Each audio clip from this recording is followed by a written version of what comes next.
경매 고수들은 신축이든지 구축이든지 가리지 않습니다. 그 물건의 권리 분석과 시세만 정확하게 파악됐다면 정말 어떤 거든 상관없겠죠.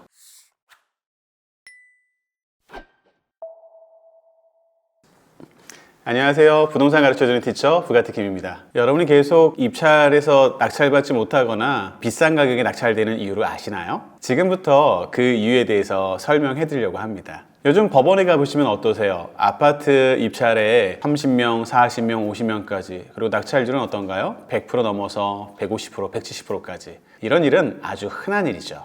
때로는 금매보다 낙찰가가 더 비싸기도 해서 도대체 왜 저러는 거지? 이유가 뭘까? 이러기도 많이 하시죠. 여러분은 경매 사이트를 들려다 보면 가장 많이 가격이 떨어진 물건부터 쳐다보시게 될 거예요. 신축 건물의 가격이 반값까지 떨어지고 3년밖에 안 된 신축인데다가 엘리베이터에다가 풀옵션까지 있으면 너무나 좋아 보이는데 도대체 왜 이렇게 쌀까? 이런 생각 해보신 적 없으세요?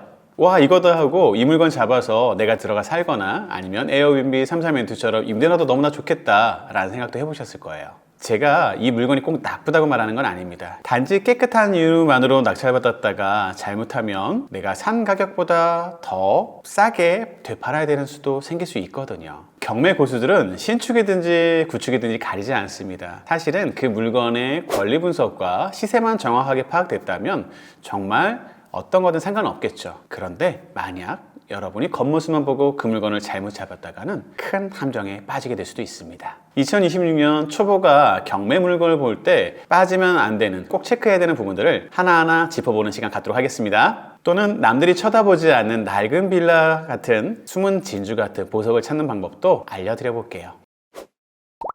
많은 분들이 경매 입찰을 하고 어렵게 공부했다 낙찰받았는데 왜 실수들을 하실까요? 사실 가장 많은 이유 중에 하나는 정확한 시세 파악을 못 하셨던 게 가장 큰 이유 중에 하나입니다. 권리 분석도 물론 굉장히 중요하지만 시세 파악을 잘못한다면 애초에 처음 시작부터 잘못된 거니까요.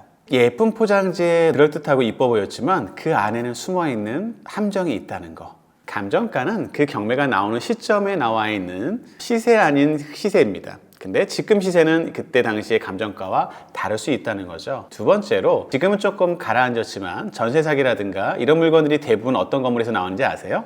신축 분양 건물들이었습니다. 그 물건들이 이제 경매에 나오는 거니까 결과적으로 한 2, 3년 된 얼마 되지 않은 깨끗하고 풀옵션에 이뻐 보이는 건물들이 경매로 많이 나왔죠. 그런데 거기에서는 감정가에 대한 좀 오류가 생길 수 있는 위험한 부분이 숨어 있습니다. 새로 지어져 있는 건물에 대한 시세나 감정가는 사실은 좀 정확하게 판단하기 좀 어려운 부분이 있어요. 그러다 보니 그냥 감정평가서라고 해서 이 건물을 지을 때 대출을 많이 받기 위해서 좀 과하게 감정 잡았던 그 금액이 그대로 시세로 반영되는 경우가 있다는 거죠. 그럼 어떻게 될까요? 만약에 신축 건물이고 좋아 보여서 감정가가 4억이라고 나왔는데 그 물건이 3억까지 됐으니 와, 1억만 싸도 괜찮지 않겠어? 이렇게 생각할 수 있는데 실제 지금 시세는 그 물건이 얼마다? 채 3억도 되지 않는다는 거죠. 이런 부분을 정확하게 이해하실 수 있어야 돼요.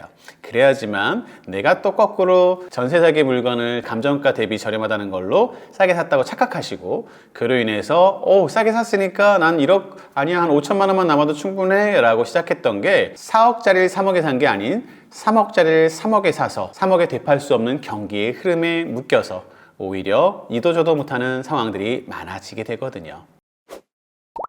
그럼 저희는 어떻게 해야 될까요? 우리가 할 수 있는 방법을 대해서 한번 설명드리면, 물론 신축도 괜찮은 물건이 존재합니다. 그렇지만 아까 같은 그런 부분을 꼭 체크하셔야 되고, 신축이 아니어도 또는 조금 오래된 재개발, 재건축이 될 수 있을 것 같은 좀 오래된 빌라를 쳐다보시는 것도 굉장히 알짜배기 방법이 될 수도 있어요. 우리가 흔히 하는 벽돌적 건물들이 많이 몰려있는 곳이라면 그 중에 하나씩 있는 신축 건물이 있다 하더라도 전체 비율에 얼마 되지 않기 때문에 그런 물건들은 괜찮고요. 또는 그런 재개발 안에 있는 신축은 괜찮겠지만 일반적인 전세 사기처럼 그런 문제가 생길 수 있는 그런 신축은 좀 피하시라는 얘기였던 거고요.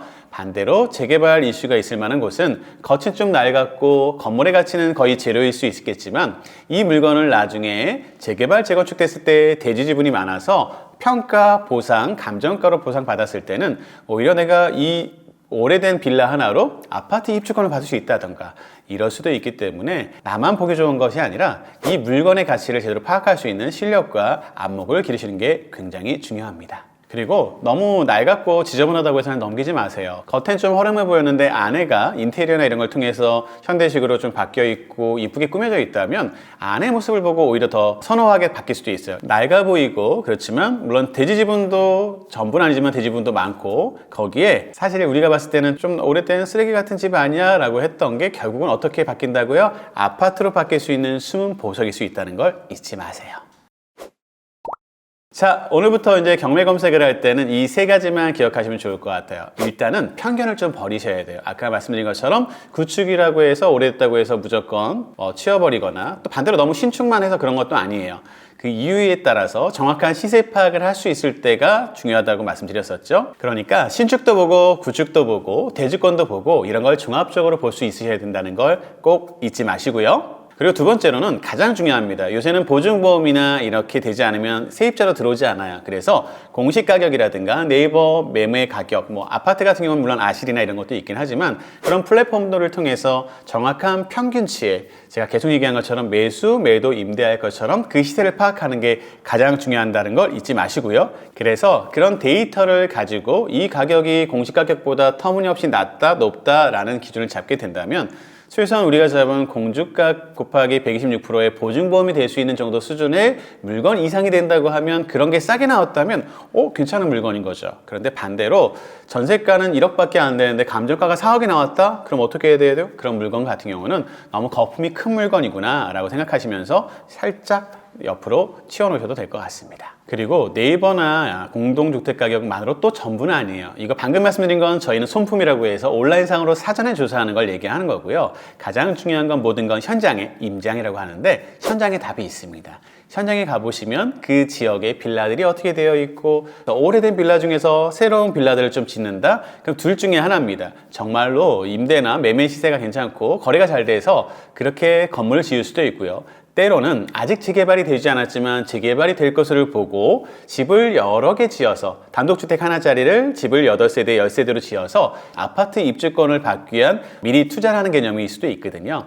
그런 것들만 잘 구분하실 수 있다면 이 지역은 재개발이 할 수 있는 가능성도 있고 그리고 이런 신축 빌라 같은 경우를 저렴하게 잡는다면 임대하기도 편하면서 나중에 아파트 입주권까지도 가능하겠네 라는 판단을 할 수 있겠죠. 이런 물건을 살펴보시는 그런 현장에서 답이 나오는 것들을 많이 하실수록 되게 중요하고요. 방금 말씀처럼 그 옆에 재개발, 재건축 또 신축을 한다고 하면 그 부분이 결국은 이 지역이 어떻게 앞으로 바뀔지에 대한 힌트가 되는 그런 중요한 포인트가 될 수 있을 것 같습니다.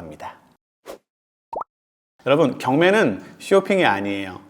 또 어떤 분들은 경매를 쇼핑처럼 한다고 말씀하시는 분도 계시기도 했지만 실제로는 쇼핑은 아니죠. 저희는 우리 재산을 지키기 위해서 그리고 저렴하게 잡아서 좀 더 나은 가격에 팔려고 기본 시세보다 싸게 잡는 게 경매의 원칙입니다. 그 원칙만 정확하게 지키시고 시세 파악만 한다면 우리 실수하지 않겠지만 혹시라도 겉모습만 보기 좋게 그 모습을 보고 백화점처럼 쇼핑하듯이 생각한다면 안 된다는 거 잊지 마시고요. 단 그 재개발 지역이나 오래된 빌라 안에 새 빌라가 있다면 그런 거는 관심 갖고 쳐다보셔도 좋다고 말씀드렸습니다. 그럼 또 하나는 어떻게 되겠죠? 주변에 다 허름한 건물들이라고 해도 시간은 걸리겠으나 우리가 원하는 지금처럼 영끌의 아파트 투자하고 낙찰받는 것처럼 그 아파트가 중장기적으로 내가 지금 갖고 있는 이 자금으로 빌라 하나로 아파트 입주권까지 갈 수 있는 소중한 보석 같은 물건이 될 수 있다는 것을 잊지 않으시면 앞으로 그 물건에도 좀 더 관심 갖고 쳐다보시게 되겠죠? 그래서 여러분들은 신축이든 구축이든 단순한 그 논리로 알아보시는 게 아니라 방금 말한 이 원칙을 따라서 물건을 구분하시고 그 물건을 찾아서 투자하시고 낙찰받고 입찰하시는 부동산 가르쳐주는 부가티킴 회원들 되시기를 바라겠습니다. 그럼 구독과 좋아요 부탁드리고 꾸준한 관심 부탁드리겠습니다. 감사합니다.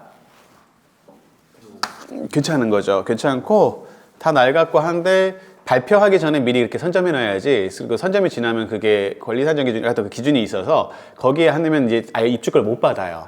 그러니까 그 전에 만들어 놨다는 건 오히려 그 안에서 어떻게 보면 좋은 물건이 될 수 있는 거죠.